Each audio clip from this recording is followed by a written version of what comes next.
Hello बच्चों, आज हम आपको पढ़ाते हैं द 7 A's ऑफ मैन। इंसान के ज़िंदगी के 7 हिस्से, जिसमें अपना ज़िंदगी का वो पूरा जीवन जी लेता है। किस तरीके से वो आता है और किस तरीके से अपनी जर्नी को पूरा करता है।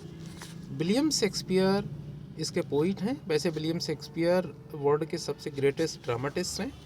और ये जो पोएम है बच्चों, एज यू लाइक इट से ली गई है और इसको जैक्यूज रिप्रेजेंट करता है स्टेज पर ड्यूक के सामने।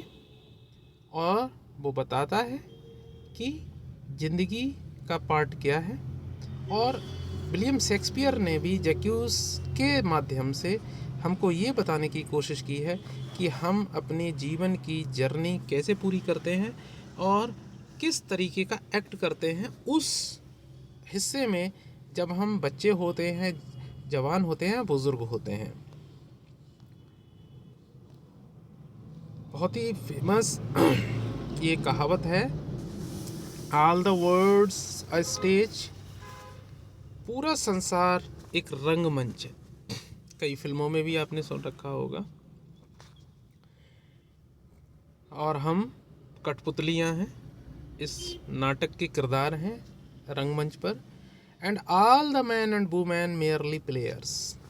सारे इंसान, चाहे वो औरत हो चाहे आदमी हो, कठपुतली हैं, खेल खेलने वाले हैं। They have their exist and their entrance. वे आते हैं और चले जाते हैं, जब पैदा होते हैं और जीवन जीने के बाद मर जाते हैं। And one man in his time plays many parts. और एक इंसान अपनी ज़िंदगी में कई जिंदगियां जीता है, कई जीवनों को जीता है, कई तरीके के रोल प्ले करता है। His acts being 7 age. और उसके इन कामों को हम 7 ईगो में बताते हैं। At first his the infant. सबसे पहले ये छोटा सा बच्चे के रूप में पैदा होता है इंसान। Mewling and packing. म्यूलिंग मानी चीखता है, पकिंग मानी उल्टियाँ करता है। देखा होगा छोटे छोटे बच्चों को दूध पिलाओ तो थोड़ा पिया नहीं, पलटी कर देते हैं। In the nurses arm. Nurses का मतलब होता है दाई, सेविका। अब वो नर्स उसकी माँ भी हो सकती है और एक किराए वाली लेडी भी हो सकती है। तो ये पहली स्टेज है एक बच्चे के रूप में, जो चीखता है, छोटी छोटी बातों पे उल्टियाँ करता है। And then the winning school boy with his satchel. और एक मस्त स्कूल बॉय के रूप में आ जाता है जब वो छोटा सा बच्चा होता है और स्कूल बैग उसकी पीठ पर होता है। And shining morning face. चमकदार सुबह सुबह बढ़िया चेहरे वाला। जब स्कूल बच्चा जाता है तो नहलाया धुलाया जाता है, चेहरे पे क्रीम पाउडर लगाया जाता है, तो इस रूप में होता है। और जब वो बढ़ रहा होता है, जैसे घुटनों के बल जब चलता है, तो देव आगे बताते हैं ये क्रीपिंग लाइक स्नेल। स्नेल मानी होता है वो छोटा सा घोंगा जो होता है, वो हल्के हल्के जो चलता है। तो बच्चा हाथों से निकलकर फिर घुटनों के बल चलता है, हल्के हल्के अपनी यात्रा पूरी करता है। और बिल्कुल वैसे ही जब स्कूल जाता है तो हल्के हल्के जा रहा होता है, हल्के हल्के आ रहा होता है, स्नेल जैसा। Unwillingly to school. दुनिया का हर बच्चा स्कूल जो होता है अपनी इच्छा से नहीं जाता है, क्योंकि वहाँ बाउंडेशंस होती हैं। जब दोस्त मिलते हैं तो फिर क्या होता है, वो जाना शुरू कर देता है, उसे अच्छा लगता है। लेकिन वो फर्स्ट डे जाएगा या स्कूल जाने से ऐसा लगता है उसको कि कहाँ हमको जेल में भेज रहे हैं। तो हर बच्चा अनविलिंग होता है, इच्छा नहीं होती उसकी स्कूल जाने की। अब स्कूल से ये थोड़ा बड़ा हो जाता है, इतना बड़ा हो जाता है कि ये अपने जीवन साथी की तलाश में करना शुरू कर देता है। And then a lover. और फिर एक वो प्रेमी बन जाता है। He falls in love with anyone else. Sighing like a furnace. Furnace माननी होती है भट्टी। अब उसके अंदर एक आग जलने लगती है अपनी प्रेमिका को पाने के लिए। With a woeful ballad. और अगर वो प्रेमिका उसे नहीं मिलती है तो वो वोफुल, वोफुल मानी तकलीफ भरे, दिल टूटे हुए, बैलेड मानी एक काइंड ऑफ पोएम, एक तरीके की कविताएं लिखना शुरू कर देता है और वो गीत गाने लगता है, दर्द भरे नगमे गाने लगता है अपनी प्रेमिका की याद में। Made to his mistress eyebrow. Eyebrow मानी होती है उसकी आँखों की पलकें। तो ये जो कविताएं हैं वो अपनी प्रेमिका की आँखों को देख देख कर वो तैयार करने लगता है, क्योंकि वो प्यार में सक्सेसफुल नहीं हो पाया। अब जब सक्सेसफुल नहीं हो पाया तो भाई वो उसने कविताएं करना शुरू कर दी। आपने कुमार विश्वास की सुनी होगी, कोई दीवाना कहता है, कोई आवारा कहता है। तो इसी तरीके से then a soldier full of strange oaths, और फिर वो पूरी तरीके से जवान होता है, अपना माइंड चेंज कर देता है, एक सोल्जर बन जाता है। अब सोल्जर का यहाँ पर ये बच्चों मतलब नहीं है कि वो फौज में चला जाता है, जीवन रूपी संघर्षों से लड़ता है, जीवन रूपी संघर्षों से लड़ता है। तो एक सोल्जर जैसे लड़ता है वो परिस्थितियों से, समाज से, समाज में होने वाले कामों से जो संघर्ष करता है अपनी ज़िंदगी के लिए, वो सोल्जर जैसा संघर्ष करता है। ओथ्स, काम को पूरा करने के लिए कस्में खाता है। एंड वियर्डेड लाइक अ पार्ड, और जीवन के इतने संघर्ष होते हैं कि उन संघर्षों में उसे अपने आप का मेकअप करने का ध्यान नहीं रहता, तो उसकी दाढ़ी बढ़ जाती है और लियोपार्ड जैसा उसकी दाढ़ी आ जाती है। जेलस इन ऑनर, सम्मान की खातिर वो जलने लगता है। सडन, अचानक, एंड क्विक इन क्वारल, और अगर उसके सम्मान पर किसी भी तरीके की चोट आती है तो वो तुरंत लड़ने के लिए एग्रेसिव हो जाता है, लड़ने के लिए रेडी हो जाता है। एग्रेसिवनेस जवान आदमी के अंदर बहुत होती है, बहुत जल्दी गुस्सा आता है। सीकिंग द बबल रेपुटेशन, और खोजने लगता है बबल जैसी रेपुटेशन के लिए। रेपुटेशन मानी सम्मान के लिए, और सम्मान आप जानते हो, कभी बेइज्जती होती है, कभी सम्मान मिलता है, ये बिल्कुल बबल जैसे होते हैं। Even in the cannon's mouth, cannons मानी होती तोपें, और अपने रेपुटेशन की खातिर वो तोपों के सामने भी खड़ा हो जाता है लड़ने के लिए। उसे अपनी मौत की चिंता नहीं होती, जरा सी देर में वो मरने को तैयार हो जाता है। एंड देन द जस्टिस, और तब फिर न्याय के लिए, in fair round belly with good capon lined.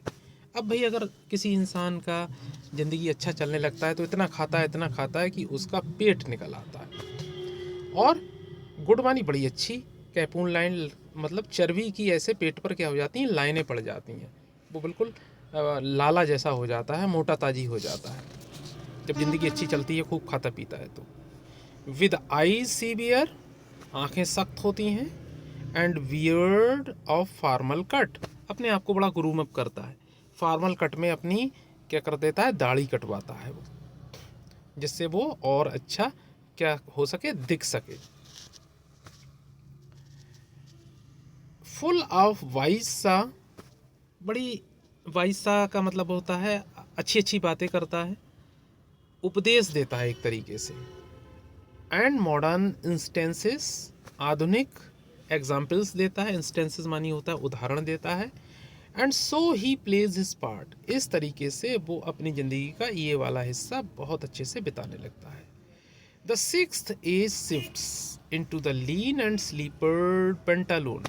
अब क्या होता है, अभी देखो पेट निकल आया था, चर्बी की लाइनें पड़ गई थी, अब ये इसका जो है डिमोशन होना शुरू हो जाता है। अब ये कमज़ोर हो जाता है, शुगर की बीमारी जैसे हो जाता है, पहले तगड़ा था अब दुबला पतला हो गया, झुर्रियाँ पड़ गई। और जो स्लीपर्ड पेंटालून्स का मतलब चप्पलें पहनने लगता है, ढीले ढीले कपड़े पहनना शुरू कर देता है। कहने का मतलब है कि फैशन, अच्छे अच्छे कपड़े, ऐसी वाली सोच जो है इसके दिमाग से हट जाती है। इस उम्र में लगभग ये 60-65 साल की उम्र होती है, इस उम्र में उसे जो मिल गया वो पहन लिया, चप्पलें मिल गई चप्पलें पहन ली। With spectacles on nose and pouches on side, अब इसकी आंखों पे चश्मा आ जाता है, जो गाल फूले फूले हुए थे उनमें पाउचेज आ जाते हैं, गड्ढे आ जाते हैं, खाल लटक जाती है। हिज यूथफुल हौज, अब उसके जो यूथफुल मानी जवानी के, हौज मानी हौजरी, कपड़े, वेल सेव्ड, जो बड़ा अच्छे सेव करके रहता था वो। ए वर्ल्ड टू वाइड, और एक जो संसार है वो बहुत ही ज़्यादा विस्तृत हो जाता है। फॉर हिज श्रंक शैंक, और उसके जो पैर हैं वो दुबले पतले हो जाते हैं, उनमें झुर्रियाँ आ जाती हैं। And his big manly voice, जवानी पर उसकी बड़ी पावरफुल आवाज़ हुआ करती थी, और बहुत ही शेर जैसा बोलता था, शान से बोलता था, वो हल्की आ जाती है। Turning again toward childish tribal pipes, और वो आवाज़ बहुत ही पतली कन्वर्ट हो, मतलब पतली आवाज़ में बदल जाती, कन्वर्ट हो जाती है। वो बच्चे जैसा हरकतें करने लगता है, बच्चे जैसा बोलने लगता है। एंड विसिल्स इन हिज साउंड्स, और जब वो बोलता भी है तो मुश्किल से बोल पाता है। आवाज़, हवा पहले निकलती है उसके मुंह से, ऐसे लगता है कि जैसे सीटी बजा रहा है। लास्ट सीन ऑफ ऑल, इस तरह से हमारी ज़िंदगी का आखिरी सीन आ जाता है।